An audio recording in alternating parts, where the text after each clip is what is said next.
Hello guys, in this video I am going to show you how to search for a product by uploading a picture of it to the Farfetch application. But first I just want to mention, don't forget to subscribe to my channel because at 10,000 subscribers I am going to show you my whole YouTube revenue statistics and growth strategy, how to make money online. So let's jump into it. First of all, open the application on your phone. Now tap on the search icon down below, which is the second option.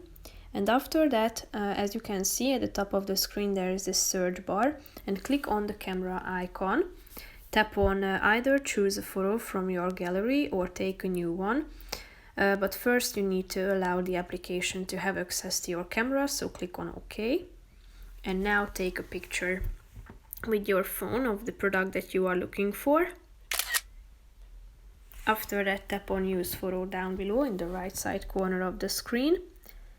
And now if you tap on the boots button in the middle of the screen, you will be directed to a page where you can search for similar items or the same item if you have found it. So tap on it and you can check out the pictures, compare it to your original photo, and decide whether you are satisfied with the result or not. Here, if you scroll down, you can read about its details, highlights, composition and care, delivery, returns, and about the brand and so on. So that's pretty much it for this video, guys. See you in the next one. Bye bye.